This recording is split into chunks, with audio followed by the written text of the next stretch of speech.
The light rain tapped against the windshield as my mother drove in silence.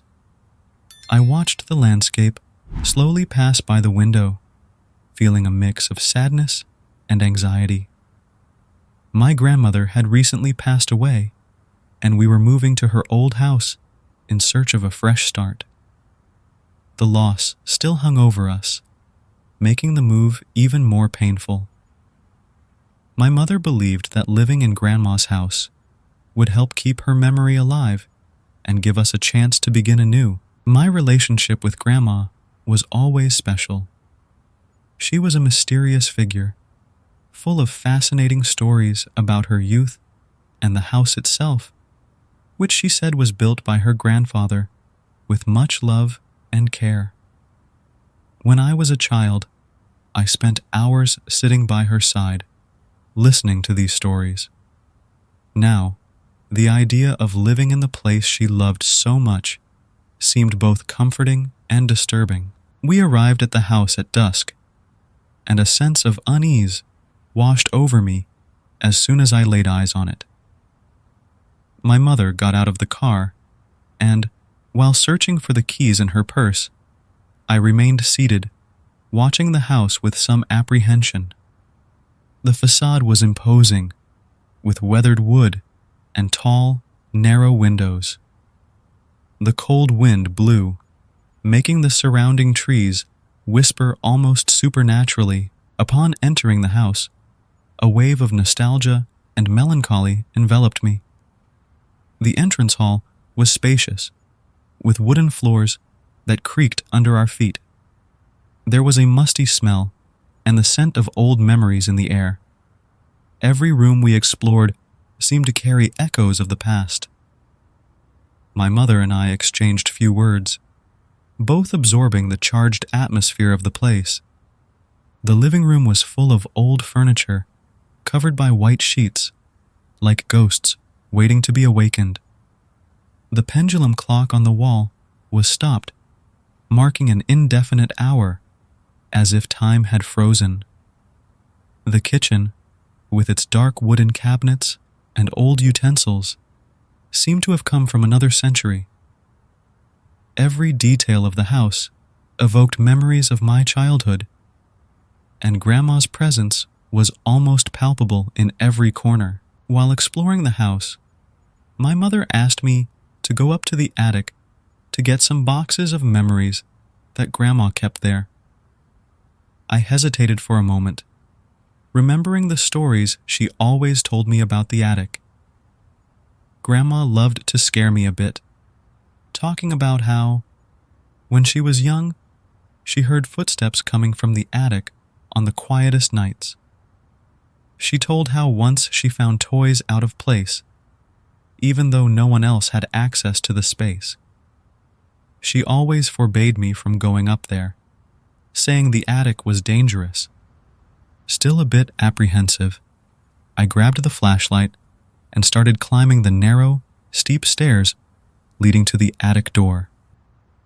Upon reaching the top, the air was denser and colder, adding a sense of solitude that weighed on the environment. Among the dusty boxes and old furniture, something shone under the weak light of my flashlight.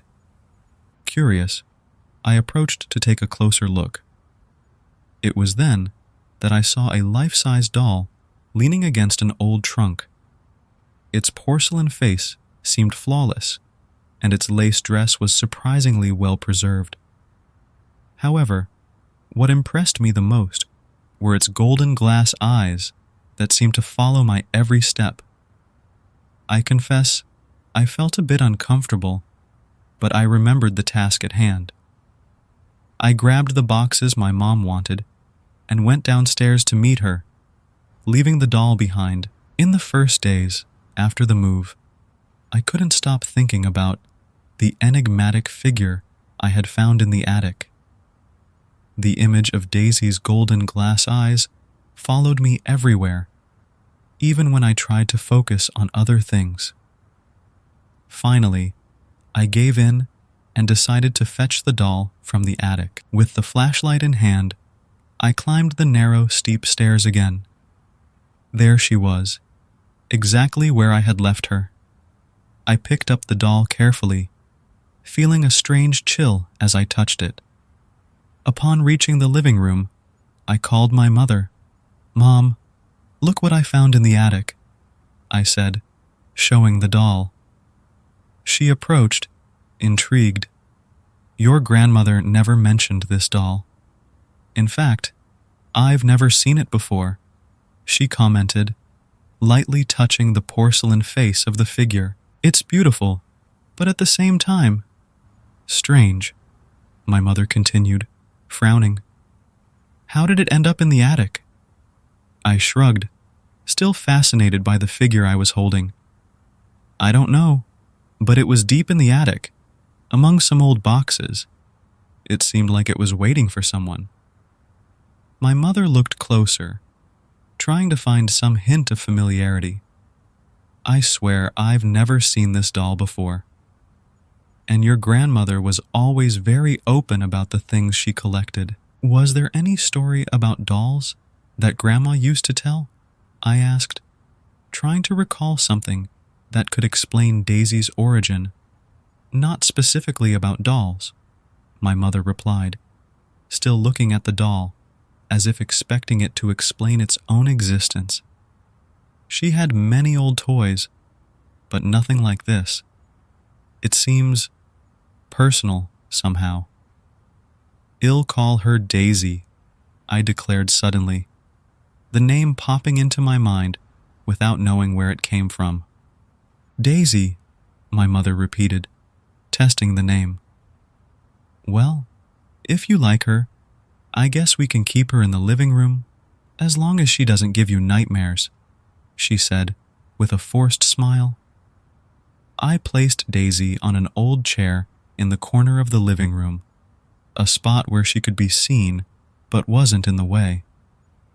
My mother watched her for a moment before turning to me. "I hope she brings good memories." That night, I had a vivid dream. In the dream, Daisy seemed to come to life. She looked at me with those golden glass eyes, and with a soft and hypnotic voice, asked to be taken to my room. "Lucas, take me to your room," she whispered, almost like a melody. I woke up with my heart racing, Daisy's request echoing in my mind. The following days were marked by a growing unease. Daisy, the porcelain doll, seemed to be everywhere.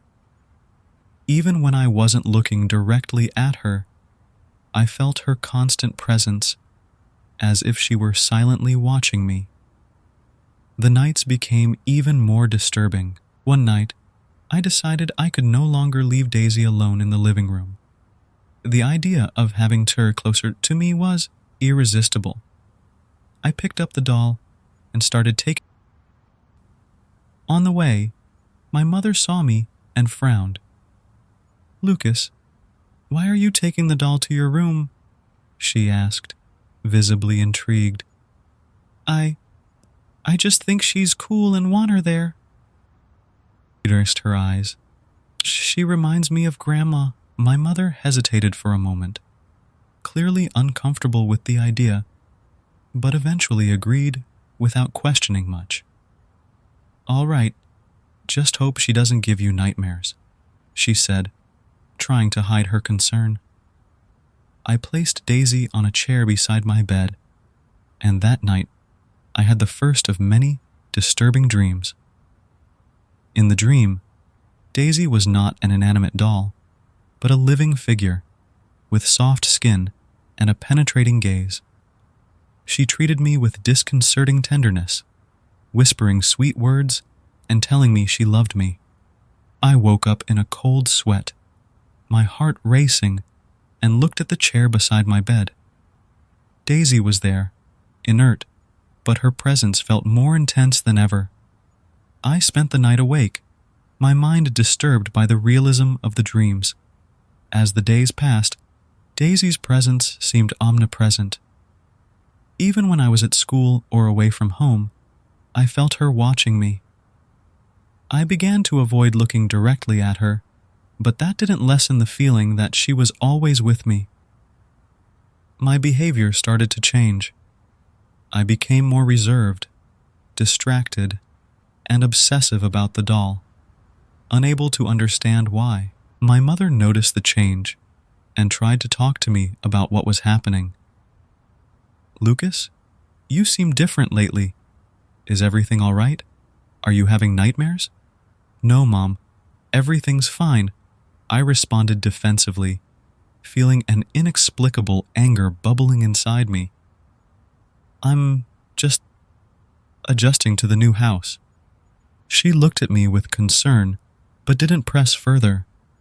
I knew she was trying to understand what was happening, but I couldn't tell her about the dreams or my growing obsession with Daisy. The following nights were a mix of desire and confusion. In the nighttime visions, Daisy continued to come to life, treating me with affection and love. The realism of the dreams increased each night, and I began to have difficulty distinguishing the dream from reality. The days turned into weeks, and my relationship with Daisy only intensified. My interactions with the outside world started to disintegrate slowly. The change in my personality was evident to everyone around me, especially my mother. I became more aggressive and possessive. The slightest provocation was enough to make me explode. My mother tried to help, but I pushed her away with harsh words and looks of disdain. I spent hours talking to the doll, believing she understood me in a way no one else could. My eating habits became irregular. I simply didn't feel hungry. The meals lovingly prepared by my mother remained untouched, and she watched me with a mix of concern and frustration. "Lucas, you need to eat," she said, but I only muttered something incomprehensible and turned my attention back to the doll. The daily chores I used to perform were abandoned. The room was a mess, clothes scattered everywhere, the bed always unmade. My mother tried to keep the house in order, but it was a losing battle. Every attempt she made to involve me in the house's responsibilities was met with indifference, or worse, with anger. "Lucas, you can't keep going like this," my mother said one day, her voice heavy with exhaustion. "You're distancing yourself from everything and everyone. What's going on? None of your business?" I replied brusquely, not even looking at her. "You don't understand anything." The episodes of strange behavior only increased. I would wake up in the middle of the night and find the doll in different places, even though I knew I had left her in her spot. It was as if she moved on her own, but I refused to believe that, preferring to think I was just tired or distracted. I began to have memory lapses, losing entire hours of my day without any recollection of what I had done. My mother was clearly affected. She began to watch me more closely, looking for signs that could explain my transformation. Her expression was a mix of fear and helplessness. Sometimes I saw her talking on the phone with friends or relatives, seeking advice, but none of the solutions seemed to work. One night, after a particularly intense argument, I saw tears in her eyes. "Lucas, please, come back to being my son." "I don't know what to do anymore," she pleaded, but I felt incapable of responding with the same empathy. Something inside me was changing, and the doll's presence seemed to intensify this transformation. While my mother struggled to understand what was happening, I sank deeper into my obsession. The outside world became increasingly distant, and my connection with the inanimate figure grew deeper and more sinister. As the days passed, my mother began to notice a pattern. She realized that my drastic transformation started right after the doll entered my room. Determined to do something about it, she waited for a moment when I was out to act. I was in the kitchen, getting something to drink, when I heard my mother going upstairs. A chill ran down my spine, and I instinctively knew she was heading towards my room. I ran after her, my heart pounding uncontrollably. I found her in my room, standing next to the doll. Her expression was a mix of determination and fear. "Lucas, this is destroying us. I don't know how, but ever since this thing entered your life, everything has changed for the worse." "I'm getting rid of her," my mother said firmly. "No!" I screamed, rushing to protect her. "You can't do that. She's mine." "Lucas, please, listen to reason," she pleaded. "This is consuming you.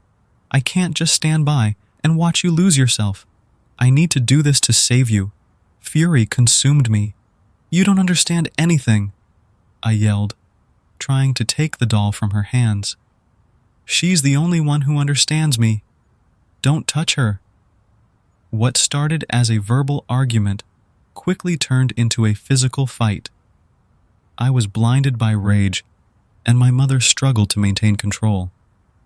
We pushed and shouted, words full of hatred and frustration echoing through the room. "Lucas, stop. I'm your mother. I'm trying to help you," she cried, tears streaming down her face. But I was beyond reason. I managed to wrench the doll from her hands and held her as if my life depended on it. "Get out of here.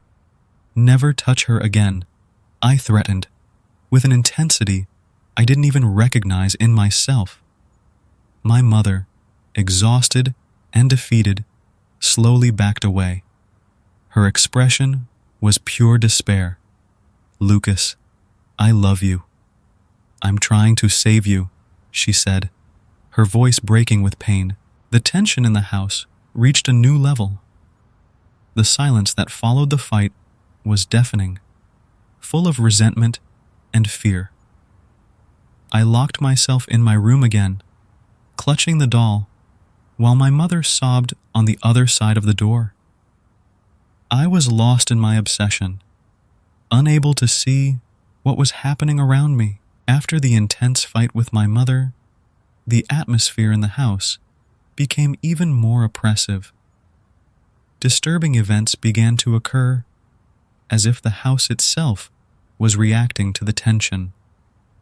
Objects moved without explanation, doors closed on their own, and inaudible whispers filled the air at night. Each of these occurrences brought me closer to the conviction that Daisy was alive and communicating with me. One night, while lying in bed, I heard a soft whisper, "Lucas, I'm here. Don't be afraid." I jumped up, searching for the source of the voice. Daisy was there, in her chair beside the bed, but her porcelain lips seemed immobile. Yet, I felt her presence more intensely than ever. You are talking to me?" I asked, my voice trembling. "Yes, Lucas. I have always been with you. We need to protect ourselves from her," the voice replied, though Daisy did not move. Believing completely in the communication with Daisy, I began to spend even more time locked in my room, talking to her and listening to her advice. My mother, noticing my increasing reclusiveness and the strange events around the house, became deeply worried. She started to notice my increasingly worn-out appearance. "Lucas, you need help. This can't go on," she said, her voice laden with concern and fear. "You are against us," I replied coldly. "Daisy told me everything. You want to separate us." My mother remained silent, desperation visible in her eyes. She knew something was very wrong, but couldn't reach me. Attempts to get closer were futile, as I had become increasingly aggressive and defensive. The strange occurrences in the house continued to escalate. One night, I heard heavy footsteps echoing in the hallway. I opened the bedroom door, only to find emptiness. However, the footsteps continued, now closer, as if something invisible was walking towards me. I returned to the room, slamming the door shut, my heart racing. My mother, who also heard the inexplicable sounds, finally decided it was time to seek outside help. "I don't know what else to do, Lucas.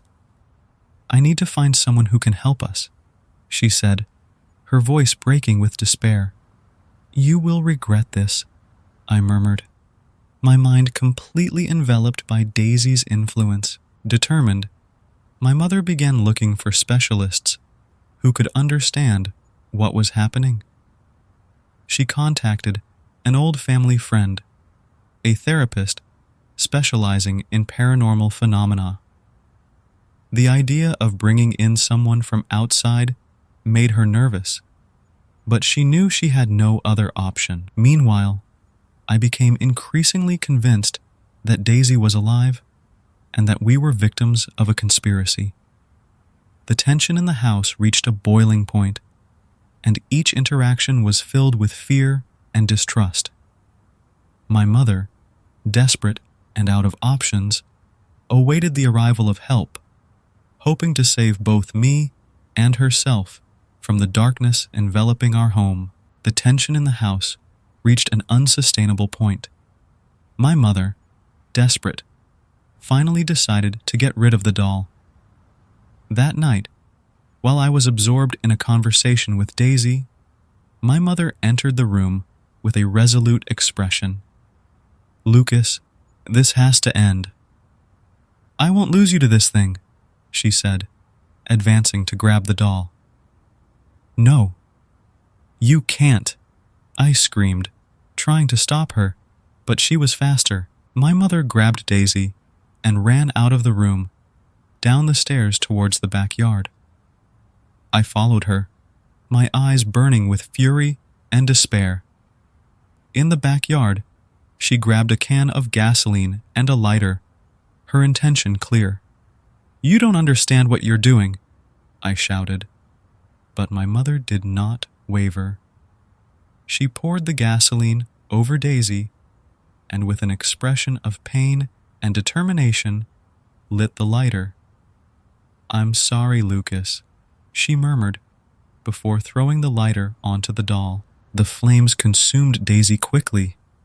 The smell of burning plastic and the crackle of fire filled the air. I felt an uncontrollable rage take over me. "You killed her!"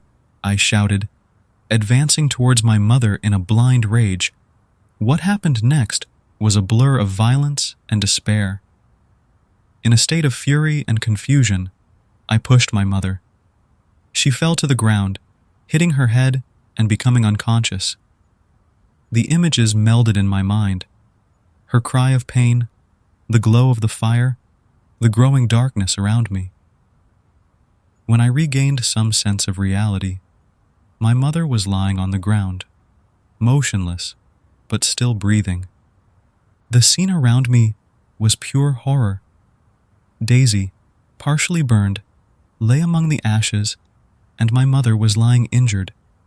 Pain and guilt began to seep in, but were quickly overwhelmed by despair. Just before the confrontation, my mother, in her desperation, had called the police. The sirens could already be heard in the distance, and within minutes, the officers arrived in our backyard, finding the macabre scene. Daisy, burnt and unrecognizable, and me, in tears, holding my mother's body. "She killed Daisy!" I was shouting, lost in my own madness. "She killed my love!" The officers forcibly pulled me away, handcuffing me as I fought to break free. "You don't understand. She was alive! She was alive!" The officers' faces were pure consternation and horror. One of them approached the partially burned doll, trying to understand the bizarre situation. Another tried to calm me as I screamed and cried, but my words were incoherent. "Please, calm down, son," said one of the officers, but I was beyond any consolation. They placed me in the patrol car, and as they took me away from the house, reality finally began to seep into my mind. I was taken to the police station, still in a state of shock and despair. The image of my mother lying on the ground and the sight of Daisy in flames haunted me incessantly. I couldn't believe I was being separated from her, that my mother was hurt by my hands. I was arrested, distraught, and the only thing I repeated incessantly was that they were separating me from my love. At the station, the cold, impersonal light of the environment contrasted with the emotional chaos inside me. Sitting in the cell, wrapped in solitude and anguish, the darkness Daisy had brought into my life now seemed irreversible. I was lost, both in space and time, unable to fully grasp the extent of the tragedy that had consumed my family. Later, I found out that my mother was alive and receiving care at the hospital. The news brought momentary relief, but guilt and despair continued to consume me. I knew the journey to recovery would be long and painful, both for me and my mother. Those days at the station were a blur of despair and confusion. I was transferred to a psychiatric hospital, where the coldness of the white walls contrasted with the whirlwind of emotions inside me. The memories of the fateful night and the fight with my mother haunted me incessantly, fueling my anguish and despair. My mother, despite everything, still loved me deeply. After recovering from her injuries, she visited the hospital. I was sitting in a corner of the room, gently rocking back and forth, trying to find some comfort amidst the pain consuming me. When she entered the room, she carried something I never expected to see again. Daisy, deformed and burned, but still as whole as possible. "Lucas," she said softly, holding the doll in front of her. "I brought Daisy. I thought you might want to have her around." My eyes filled with tears. For a moment, a feeling of relief flooded my being. "Mom, you brought her back to me?" I asked, my voice broken with emotion. She nodded, her eyes full of sadness. "Yes, Lucas. I hope this helps you in some way." The doctors diagnosed my condition as schizophrenia. They explained that my obsession with Daisy and the disturbing events I experienced were manifestations of my sick mind. But to me, Daisy was always real. She was my only friend, my confidant, my love. The days in the psychiatric hospital turned into weeks, then months. The treatments helped stabilize my mind, but having Daisy by my side was what truly comforted me. My mother visited regularly, her love and concern never waning. Living the rest of my days in that controlled environment, Daisy became an integral part of my existence. The doll, deformed and burned, was a constant reminder of the tragedy that had occurred, but she was also a source of unwavering companionship. I talked to her as if she were a real person, sharing my fears and hopes, seeking solace in her silent presence. My mother, though saddened by what had happened, knew that Daisy was an anchor for me. She accepted my conversations with the doll and sometimes participated in them, trying to keep me connected to the real world. "Lucas, you're getting better," she would say, holding my hand. "We will get through this together." Time passed, but the line between reality and illusion never completely faded for me. I lived my days beside Daisy, finding a strange peace in the hospital routine and my mother's unconditional love. The life I once knew became a distant memory, replaced by a new kind of normalcy. Thus, my fate was sealed.